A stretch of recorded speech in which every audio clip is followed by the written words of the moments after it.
Hi అండి. Good morning. Welcome back to our channel. అందరూ ఎలా ఉన్నారు? అందరూ బాగుండాలని ఎప్పుడూ ఆ దేవుణ్ణి కోరుకుంటాను. అందరూ టిఫిన్లు కాఫీలు అయ్యాయా? నాదైతే అయిపోయిందండి.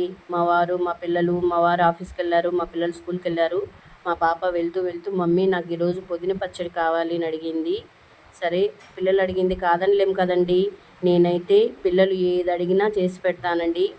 నా పిల్లలు నాకు రెండు కళ్ళుతో సమానము. ప్రతి తల్లికి తన బిడ్డలు ఎప్పుడూ రెండు కళ్ళుతో సమానము. ఎంతో ప్రేమగా ప్రాణంగా చూసుకుంటుంది ప్రతి తల్లి. వాళ్ళు అడిగింది చేసి పెట్టాలంటే నాకు చాలా ఇష్టం అండి. వాళ్ళు ఏది అడిగినా కాదనకుండా, మా వారికి కానీ మా పిల్లలకు కానీ నేను కాదనకుండా అన్నీ చేసి పెడతాను ఫ్రెండ్స్. ఈరోజు మా పాప పుదీనా పచ్చడి అడిగింది. తనకిష్టం అండి పుదీనా పచ్చడి. సరే, తన కోసం తయారు చేస్తున్నాను. నేను తయారు చేసే విధానం మీకు చూపిద్దామని మీ ముందుకు వచ్చాను. చూడండి, పుదీనా ఒక కట్ట తీసుకొని శుభ్రంగా కడిగి ఒలుచుకున్నాను. తగినంత పసుపు, ఆవాలు, ధనియాలు, జీలకర్ర, తగినంత చింతపండు, 2 టమాటాలు, 2 పెద్ద సైజు ఉల్లిపాయలు, తగినంత మిరపకాయలు. పిల్లలు కదండి, కారం ఎక్కువ తినరు, నేనైతే తక్కువ వేసుకున్నాను. మీకు ఎంత కావాలంటే అంత వేసుకోండి. దీన్ని బాగా రోస్ట్ చేసి, మన దగ్గర రోల్ ఉంటే రోటి పచ్చడి కానీ రుబ్బితే చాలా టేస్ట్ అండి. నా దగ్గర అయితే రోల్ లేదు.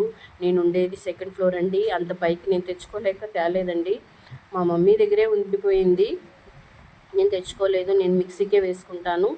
ఇది బాగా డీప్ ఫ్రై చేసి దీన్ని మిక్సీకి పట్టి దీన్ని పోపు వేసుకుంటారండి. దీని తయారీ విధానం మీకు చూపిస్తాను, చూడండి. చూడండి ఫ్రెండ్స్, నేను నాన్ స్టిక్ ప్యాన్ పెట్టుకున్నాను. దీంట్లో ధనియాలు, ఆవాలు, జీలకర్ర వేసి బాగా దూరగా వేయించుకుంటాను. చాలా టేస్ట్గా ఉంటుంది. ఒక 3-4 రోజులు నిలువ కూడా ఉంటుంది ఫ్రెండ్స్.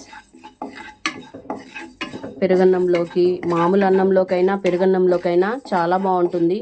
పిల్లలు ఎంతో ఇష్టంగా తింటారు. దీన్ని మనము కొంచెం దూరగా వేయించుకోవాలి. ఇది మాత్రం ఆయిల్ వేయకుండా కొంచెము దూరగా వేయించుకోండి. మిగతావి టమాటాలు, ఆనియను, పచ్చిమిర్చి, పుదీనా అవంతా ఆయిల్ వేసి కొంచెం లైట్గా వేయించుకోవాలి.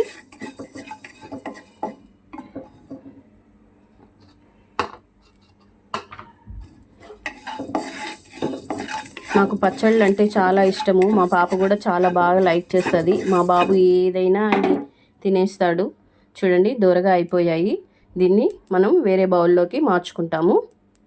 ఇప్పుడు తగినంత ఆయిల్ వేసి, చూడండి కొంచెమే, తక్కువే, ఎక్కువ కాదు, కొద్దిగా. ఇంతకుముందు చెప్పాను కదండి, మనకు నాన్ స్టిక్ అయితే ఆయిల్ చాలా తక్కువ పడుతుంది. ఇప్పుడు మనము పచ్చిమిరపకాయలు, కొంచెం దూరంగా వెళ్ళండి, అవి పగులుతాయి. పచ్చిమిరపకాయలు,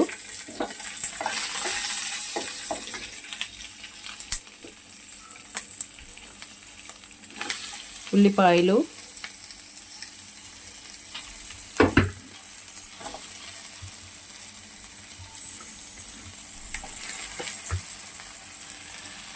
వేసి బాగా దూరగా వేయించుకుందాము. దీంట్లో తగినంత సాల్ట్, కొంచెము తగినంత సాల్ట్ వేస్తే తొందరగా ఫ్రై అయిపోతాయి.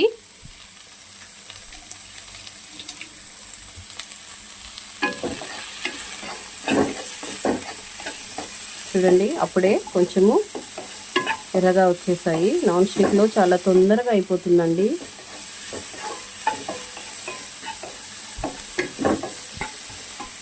ఇది కొంచెం వేగాక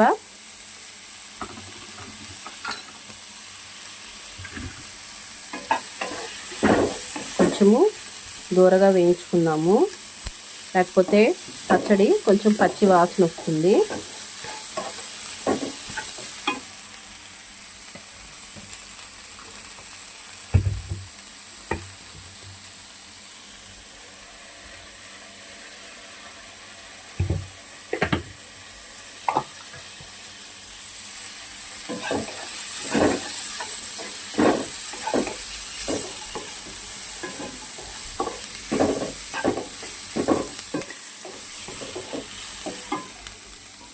చూడండి ఇప్పుడు కొంచెము గోల్డ్ కలర్లో వచ్చాయి కదా.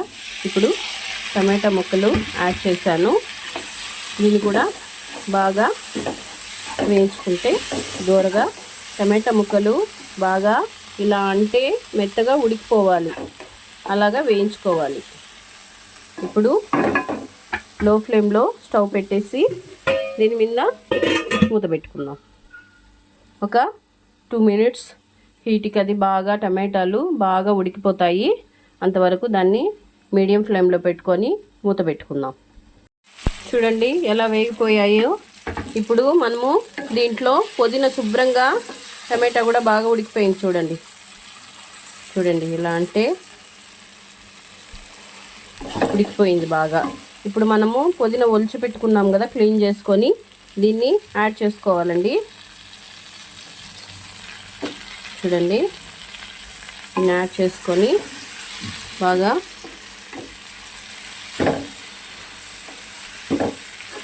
ఏం కాదు, మనం సపరేట్గా కూడా వేయించుకోవచ్చు, దీంట్లోనే ఇలానే వేయించుకోవచ్చు.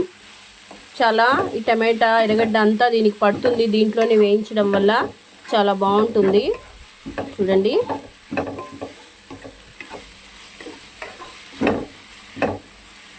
చూడండి ఎలా అయిపోయిందో. దీంట్లోనే కొంచెము చింతపండు, మనకు పులుపు కావాలి కదండి, కొద్దిగా చింతపండు వేసాను.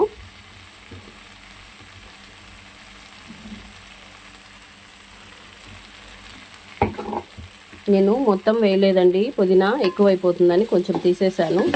ఇంకా దేనికైనా యూజ్ చేసుకోవచ్చు కదా మనం, బిర్యానీలకి దానికి. ఎప్పుడు పుదీనా కట్ట ఫుల్గా వేయనండి, నేను కొంచెము సైడ్ తీసి పెట్టుకుంటాను. ఏదైనా టమాటా రైస్ కానీ ఏదైనా మసాలా రైస్ చేసేటప్పుడు మనకి యూజ్ అవుతుందని నేను కొంచెం సైడ్ తీసి పెట్టుకుంటాను. చూడండి ఎలా అయిపోయిందో. ఒక 2 మినిట్స్ మూత పెట్టేస్తాం దీనిపైన.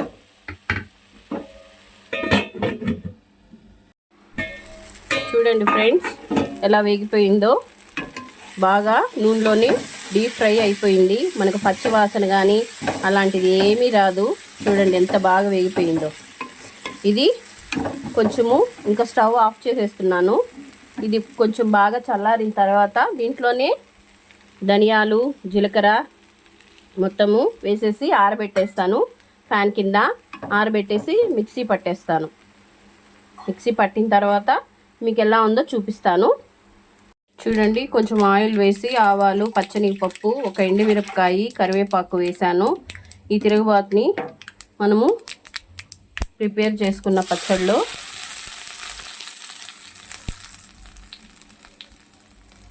వేసేయాల. నేను తనిగా కొన్ని పచ్చి ఆనియన్స్ వేసుకుంటాను, ఎందుకంటే అవి మనం తినేటప్పుడు మధ్య మధ్యలో పచ్చి ఆనియన్స్ తగులుతూ ఉంటే టేస్ట్ బాగుంటుందండి. చూడండి ఎలా ఉందో. కొంచెము నెయ్యి వేసుకొని వేడి అన్నంలో తింటే, ఎందుకండి బిర్యానీలు అవన్నీ, ఆహా చాలా టేస్ట్గా చాలా సూపర్గా ఉంటుంది. టేస్ట్ చేయండి, మీరు చేసి టేస్ట్ చేయండి, ఎలా ఉందో నాకు కామెంట్ చేయండి. మీకు నచ్చిందని అనుకుంటున్నాను ఫ్రెండ్స్. ఓకేనా ఫ్రెండ్స్, నచ్చితే లైక్ చేయండి, సబ్స్క్రైబ్ చేయండి. బాయ్.